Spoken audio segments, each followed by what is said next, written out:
젊은 화가가 노화가에게 찾아가서 이렇게 물었습니다. 어떻게 하면 저도 선생님처럼 이렇게 잘 그림을 그리고 성공할 수 있을까요? 가르쳐 주십시오. 그러면서 자기가 그린 그림을 노화가에게 보여주었습니다. 한참 동안 그 젊은 화가의 그림을 살펴본 노화가가 입을 열었습니다. 자네는 이 그림을 얼마나 그렸는가? 그랬더니 젊은이가 대답해요. 예, 제가 사흘 동안 꼬박 이 그림을 그렸습니다. 제가 보통 그림을 그 정도 그리는데 그렇게 그림을 그려놔도 그림을 팔리지가 않아요. 보통 그림을 팔려면 2, 3년 정도 시간이 걸립니다. 그렇게 대답을 했어요. 노화가가 그 젊은 화가에게 이렇게 말하죠. 그럼 앞으로는 자네가 한 폭의 그림을 그리려고 하면 3, 4일 정도 노력하지 말고 한 2, 3년 동안 온 정성과 온 노력을 다해서 한번 그려보게. 그러면 그 그림은 아마 2, 3일 안에 팔릴 거야. 그리고 대답을 했습니다.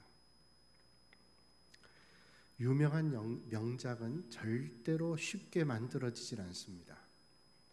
해밍웨이는 노인과 바다라는 작품을 무려 80번 이상을 수정했다 그럽니다. 미켈란젤로는 최후의 심판을 그리는데 8년이라는 세월이 걸렸습니다. 레오나르도 다빈치는 최후의 만찬을 그리는데 10년이 세월이 걸렸습니다. 박경리는 돼지라는 작품을 만들 때 26년이라고 하는 세월이 걸렸습니다. 괴테는 유명한 파우스트라는 작품을 만들 때 그의 나이 23살로부터 시작해서 82살에 완성을 했으니까 60년 세월이 걸렸습니다. 명품을 만들고 명작을 만드는 데는 절대로 짧은 시간이 들지를 않습니다. 아주 긴 노력과 긴 시간이 걸리게 되죠. 우리가 잘 알고 있는 발레리나 강수진 씨가 있습니다. 아마 그분의 발은 여러분들이 많이 보셨을 거예요. 발이 거의 누더기 같습니다.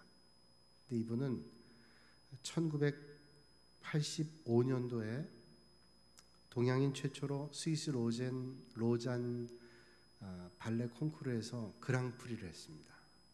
그리고 2007년도에 독일 뷰르텐베르크라고 하는 궁정의 발레리나로 궁정 발레리나로 이 사람이 뽑혔어요. 대단한 명예라 그럽니다.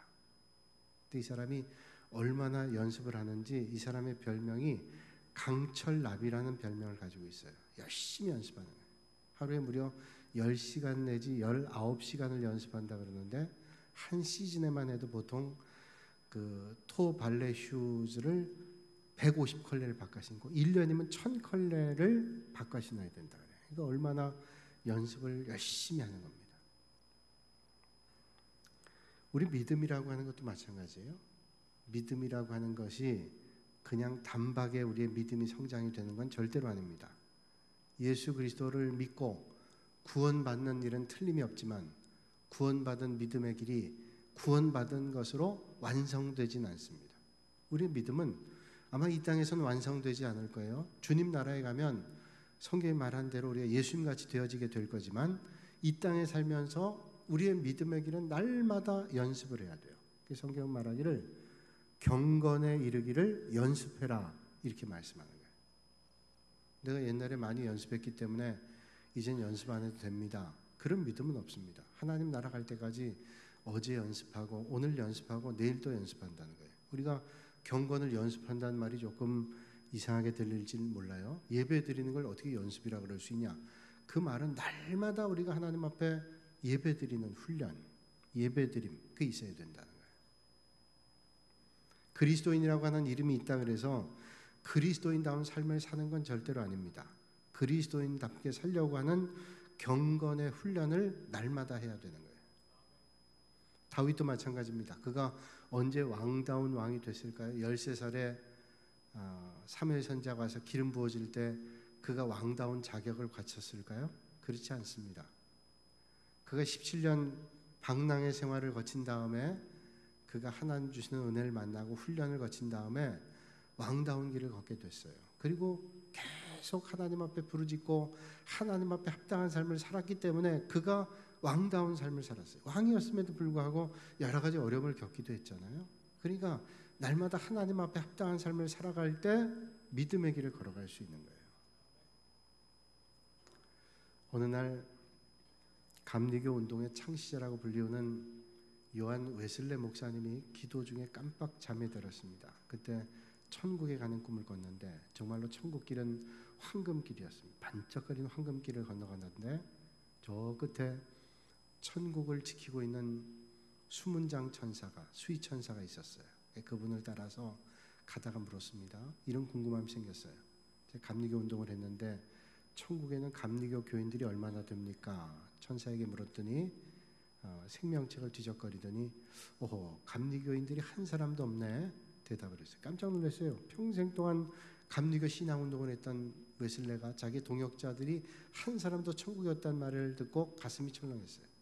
그러면 깔뱅이 얘기한 대로 장로교인들은 천국에 다 왔나 보다 생각하고 천사에게 다시 물었습니다. 그러면 장로교인들은 다 천국에 와 있습니까? 생명책을 뒤지던 천사는 대답하죠. 아니, 장로교인들도 여기 오지 않았는데 이게 큰일 났어요. 그럼 마틴 루터가 1517년에 종교개혁을 했는데 그 종교개혁은 헛거라는 생각이 순간 들었어요. 이거 큰일 났구만. 그러면 천국에는 가톨릭 교인들이 다 와 있습니까? 생명책을 뒤적거리던 천사는 아니, 가톨릭 교인도 오지 않았어. 더 큰일 났어요. 기독교인들은 다 천국에 오질 않았단 말 아니에요?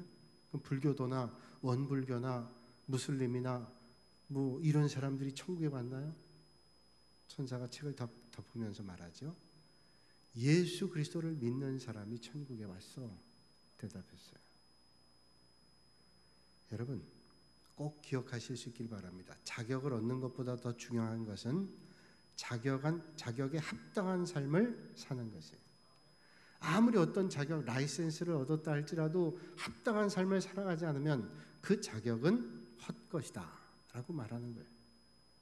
우리는 끊임없이 믿음의 길을 전진할 때 비로소 그리스도인다운 삶을 살아갑니다. 예전에 내가 믿음의 길 많이 걸었기 때문에 그것 때문에 지금 믿음의 길을 걷는다. 절대로 그러지 않아요. 요즘엔 학자들도 마찬가지잖아요. 옛날에 공부 많이 했다고 계속 바뀌어지는 학문의 진보를 따라잡지 않으면 가르칠 수 없습니다. 특별히 이공계 같은 경우는 더 빠르잖아요. 인문계도 마찬가지지만. 하물며 우리의 믿음이라고 하는 게 어떻겠어요? 오늘 바울은 눈에 보이는 것에 만족하지 않았습니다. 그래서 12절에 말씀하기를 내가 이미 얻었다함도 아니요 온전히 이루었다함도 아니라 오직 내가 그리스도 예수께 잡힌 바 된 그것을 잡으려고 달려가노라 말씀하고 있어요. 이미 얻었다함도 아니고 온전히 이루었다함도 아니라, 그러니까 지금 자기가 믿음의 길을 걷는데 완전히 모든 게 이루어지지 않았다는 거예요. 그리고 그는 그리스도 예수께 잡힌 바 된 그것을 잡으려고 달려간다. 그러니까 자기는 다 잡은 게 아니라 지금도 앞을 향해서 그걸 잡기 위해서 나간다는 거예요. 여러분 여기서 중요한 사실 하나는 잡힌 바 된다는 거예요. 잡힌 바 된다. 여러분 믿음의 길은 그리스도께 잡혀야 올바른 믿음의 길을 걸어가요. 잡혀야 되는 거예요. 언젠가 책을 봤더니 미국의 유명한 서커스단에 전설과 같은 서커스타가, 그 사람 특별히 공중에서 그네를 타는 그런 서커스타인데 이 사람이 이런 말을 했습니다. 사람들이 저를 대단한 서커스타라고 얘기하지만 사실은 저는 대단한 서커스타가 되질 못합니다.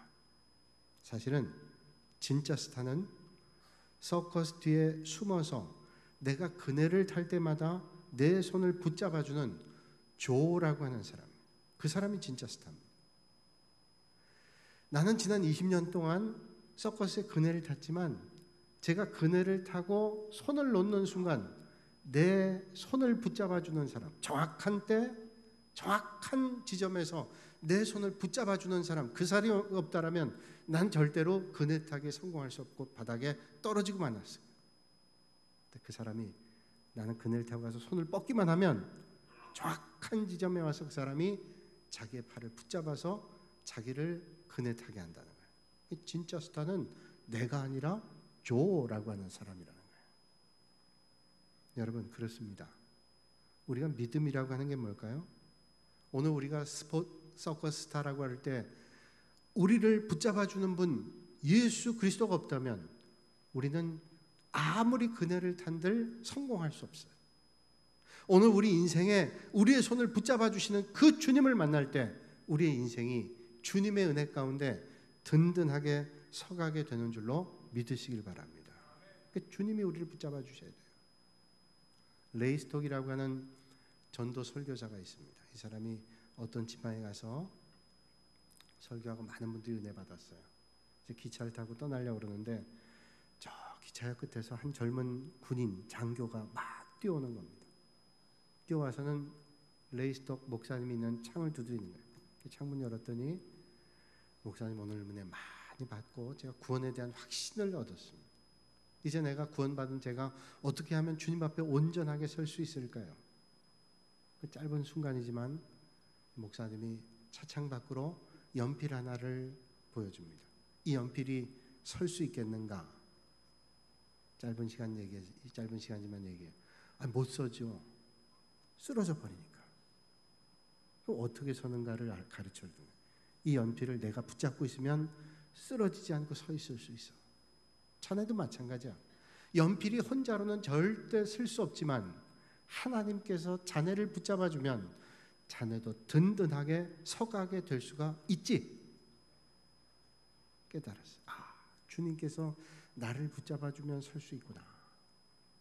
세월이 흘러서 25년 지난 다음에 이 레이스톡 목사님이 인도의 선교지에 갔다가 그 선교 오지에서 그 젊은 장교 출신의 선교사를 봤어요. 이 사람 선교사로 있었어요.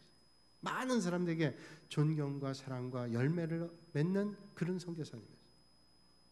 그를 붙잡아 주신 예수 그리스도가 그 땅에서 복음을 전하는 전도자의 삶으로 그를 세워주셨어요.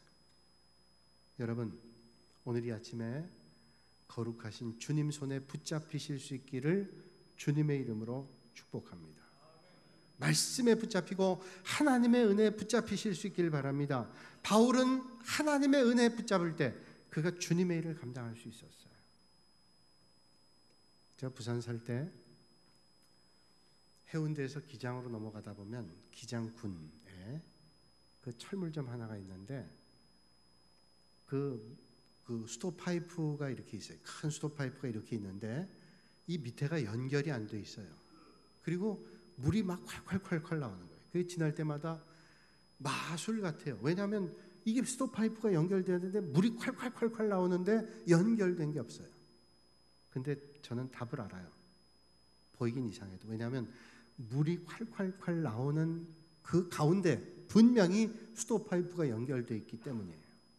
제가 가서 확인을 해보지 않았어요. 그러나 틀림없이 물이 그렇게 콸콸 나올 때에는 그 파이프 기둥이 안 보이지만 틀림없이 물이 나오는 그 부분에 스톱파이프가 연결되어 있을 거예요. 그 볼 때마다 재밌었어요.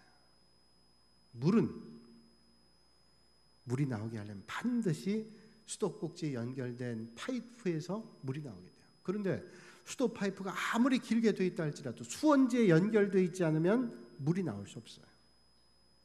중요한 것은 눈에 보이는 외부적인 것이 아니라 근원이 어디에 연결되어 있는가, 이게 중요한 거예요. 여러분, 오늘 이 아침에 참 생명 되시는 그리스도에게 연결되고 붙잡혀 하나님의 나라를 이루는 믿음의 사람들이 되시기를 주님의 이름으로 축복합니다.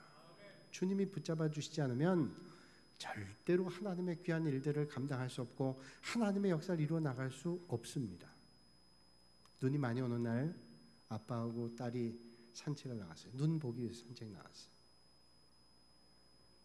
아빠가 손을 꽉 잡으려니까 아이가 자꾸 손을 뿌리쳐요. 아빠 난 이제 괜찮아. 혼자 충분히 다닐 수 있어.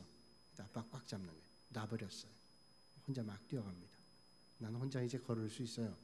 그러다가 꽈당 하고 넘어졌어요. 엉엉 울었습니다. 그때 아빠가 내가 손 잡아줄게.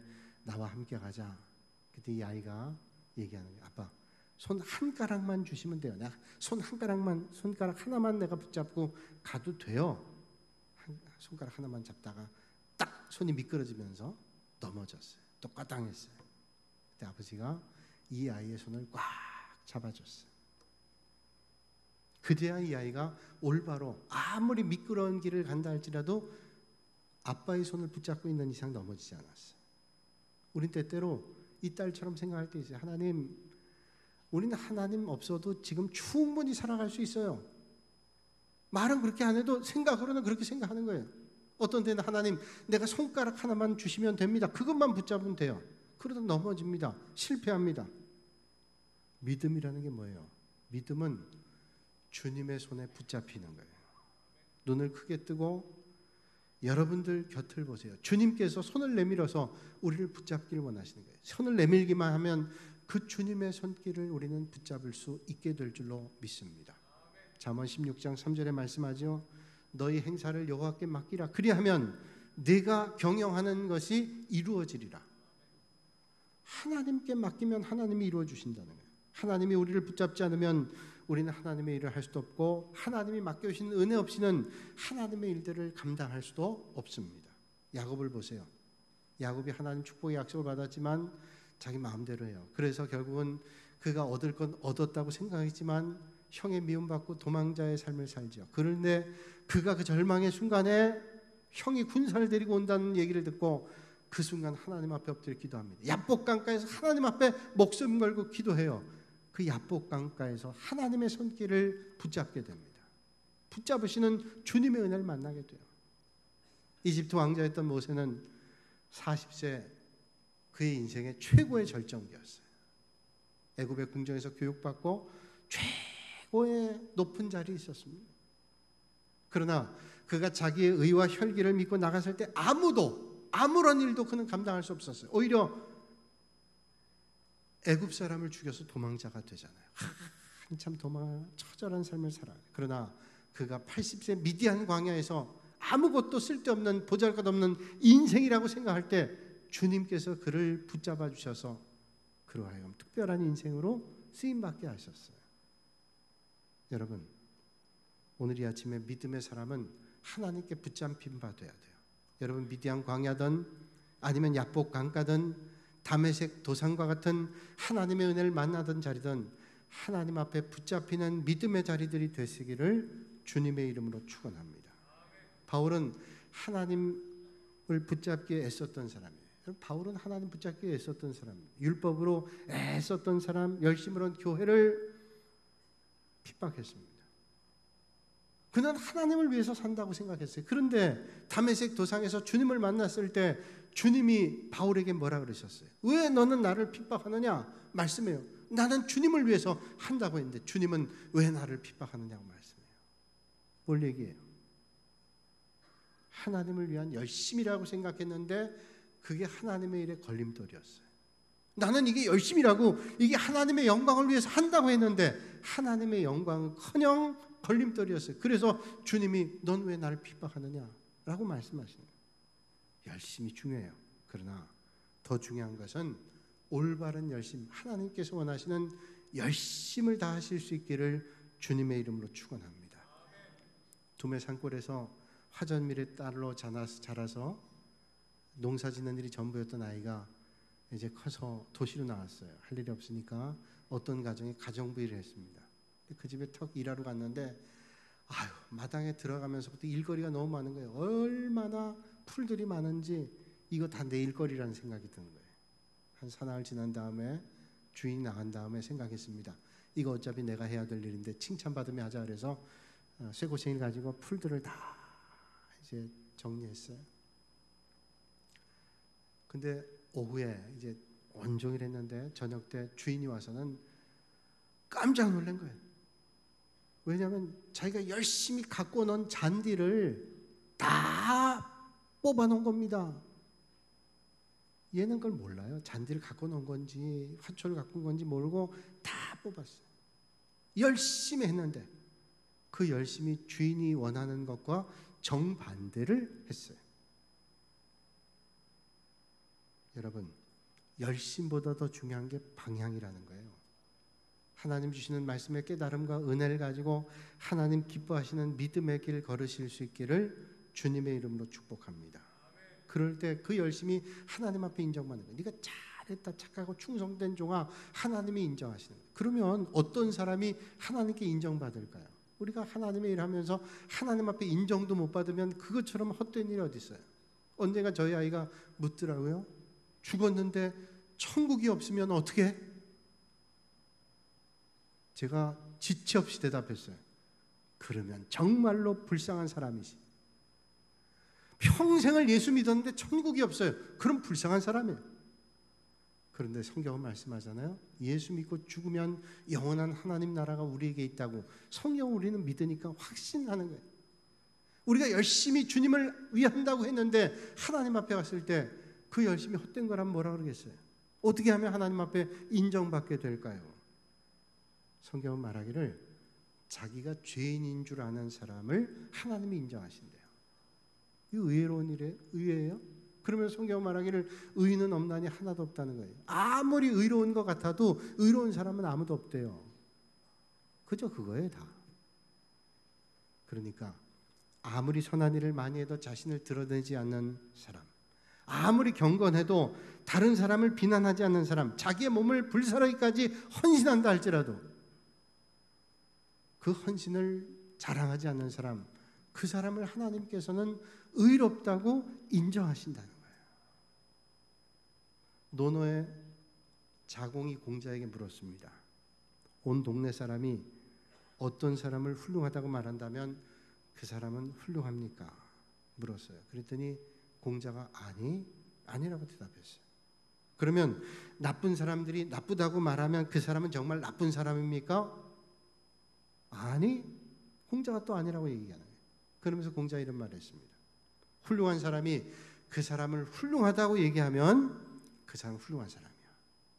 훌륭한 사람이 그 사람 참 훌륭해 그러면 훌륭한 사람이에요. 그런데 나쁜 사람들이 그 사람을 향해서 저 사람을 나쁜 사람이야. 그러면 그 사람은 좋은 사람이라는 거예요. 나쁜 사람이 나쁜 사람이라 그러면 그 사람은 좋은 사람이라는 거예요. 그건 뭘 얘기합니까? 누가 인정하는가 이게 중요한 거예요. 나쁜 사람이 인정하면 나쁜 거죠. 좋은 사람, 훌륭한 사람이 훌륭하다고 인정하는 게 좋은 사람. 여러분, 오늘 여러분들은 누가 인정하기를 원하세요? 많은 사람들이 옳게 평가하는 그 평가 중요할 거예요. 그러나 많은 사람들이 평가한다 할지라도 그 평가보다 하나님 앞에 올바른 평가, 하나님이 주시는 인정 받으실 수 있는 여러분들이 되시기를 주님의 이름으로 축복합니다. 사도 바울은 자신이 예수님께 붙잡힌 것을 말하고 자신이 예수님께 붙잡힌 것을 온전히 이루기 위해서 뭘 해야 될까를 밝히고 있어요. 오늘 13절과 14절, 내가 주님을 붙잡고 주님께 붙잡히기 위해서 일해야 된다 말씀해요. 오늘 13절과 14절 같이 한번 읽겠습니다. 앞에 나와 있죠. 시작. 형제들아, 나는 아직 내가 잡은 줄로 여기지 아니하고 오직 한 일, 즉 뒤에 있는 것은 잊어버리고 앞에 있는 것을 잡으려고 푯대를 향하여 그리스도 예수 안에서 하나님이 위에서 부르신 부름의 상을 위하여 달려가노라. 아멘. 바울은 푯대를 향해 가기 때문에 뒤에 있는 거 다 잊어버리고 앞을 향해 간다는 거예요. 여러분, 독일의 총리는 그런 말 했잖아요. 뒤에 거에 얽매여 있으면, 과거의 역사에 얽매여 있으면 아무것도 못한대요. 그러나 과거를 잊으면 안 된대요. 그 말이 맞는 것 같아요. 얽매여 있으면 안 돼요. 그래서 잘못한 거, 실패한 거에 대해서 거기에 얽매여 있으면 벗어나질 못해요. 그 트라우마 때문에. 그런데 그걸 싹 잊어버리면 잘 되지도 않아요. 왜? 거기서 깨달음을 얻어야 잘못된 것을 고쳐서 올바로 하잖아요. 그런데 바울은 뒤에 것은 잊어버리고 앞을 향해 간답니다. 왜 그럴까요? 오늘 이 말은 뒤에 있는 것은 잊어버리란 말은 무조건 과거를 잊으란 말이 아니에요. 오늘 이 문맥의 맥락상 바울이 잊어버린다는 건 뭐냐면 지난 과거에 내가 잘했던 것들, 자랑거리들을 싹 잊어버리겠다는 거예요. 내가 주님 몸된 교회를 하나님의 나라를 위해 섬긴 것 다 잊어버리겠다는 거예요. 쉽게 얘기하면 내가 이 교회 건축하는데 애를 썼던 것, 내가 주님의 나라를 위해서 섬겼던 귀한 일들, 헌신과 섬김들 싹 잊어버리겠다. 왜? 나는 이젠 뒤에 있는 거 자랑하지 않고 앞을 향해서 푯대를 향해서 하나님이 원하시는 부름의 상을 위해서 나는 달려가겠다고 바울은 말하는 거예요. 혹시 내가 과거에 어떤 했던 것들이 자랑이 된다면 내가 그 자랑에 매몰돼서 거기에 잡혀 있어서 앞을 못 볼 수 있잖아요. 그러니까 앞을 보고 달려가겠다는 거예요. 여기 앞에 것을 잡으려고 달려간다. 이 달려간다는 말이 에픽테이노마이라는 헬라어입니다. 에픽테이노마이라는 말은 운동과 관련되어 있는데 특별히 단거리 선수들이 목표를 향해 뛰는 거예요. 100m, 200m 단거리 선수들을 뛸 때 옆에 볼 겨를이 없습니다. 물론 어떤 잘 뛰는 사람들이 힐끗힐끗 보지만 뒤에 누가 오는가, 옆에 누가 오는가 절대로 둘러보지 않아요. 왜? 짧은 거리에 둘러보다가는 안 되는 겁니다. 앞을 보고 목표를 향해서 뛰는 거예요. 누가 어떻든. 바울은 그런 심정이에요. 이제 나는 남은 삶이 얼마 남지 않았는데 앞을 향해서 달려가겠다.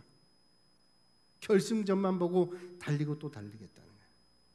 바울은 최선을 다해서 앞을 향해 달려가겠다고 오늘 믿음의 고백하고 있습니다. 이 마지막 때에 살아가는 믿음의 성도들도 앞을 향해 달려봐라. 내가 과거에 얼마나 잘했는데, 얼마나 충성했는데 그것만 보고 있으면 믿음이 성장이 안 돼요. 앞을 향해 보고 나가야죠. 그게 뭐 어떻다는 거예요. 지미 카터가 미국의 36대 대통령이죠. 이분이 살아있는 신앙이라는 책을 썼습니다. 그 책에 자기 신앙의 근간이 되는 사건을 기록하고 있는데 이분은 해군사관학교를 나왔어요. 해군사관학교를 졸업할 때 그 학교 교장이었던 해군 제독 릭 오버라는 제독이 사관생도 하나하나를 만났어요. 그 면담했어요. 좋은 이제 장교가 되도록 권면하는 거예요. 카토와도 이야기를 나눴습니다. 이런저런 얘기를 하다가 생도 생활이 어땠는지 그리고 성적은 어땠는지를 물었어요. 성적이 어땠는지 물었을 때 카터가 성적이 이렇게 나쁘지 않았습니다. 820명 가운데 59등으로 졸업을 했대요. 그럼 잘한 거죠. 그래서 그렇게 했습니다. 그랬더니 그게 제군의 최선이었는가 묻더래요. 그 성적이 제군의 최선이었습니까? 그 순간에 그 말을 듣는 순간 가슴이 콱 막히더라고요. 내가 더 잘할 수 있었지. 더 최선 다할 수 있었지. 근데 그쯤 한 거예요. 그의 책에서 그렇게 얘기해요. 나는 최선을 다했는가? 하나님 앞에 나는 최선을 다하고 있는가? 그런 물음을 날마다 하게 됐다. 흑인 인권운동을 했던 마틴 루터 킹 주니어 목사님은 그의 책에서 이런 말을 했습니다. 제가 세상에 조금 알려졌다고 해서 저를 성자나 위인처럼 생각하지 마십시오. 저는 모든 하나님의 자녀처럼 죄인입니다. 그러나 저는 좋은 인간이 되기 위해서 노력합니다. 어느 날 하나님께서 저에게 너는 최선 다했다. 참 장하다. 라고 말씀해 주실 것을 기대하며 오늘도 믿음의 길 걷고 있습니다.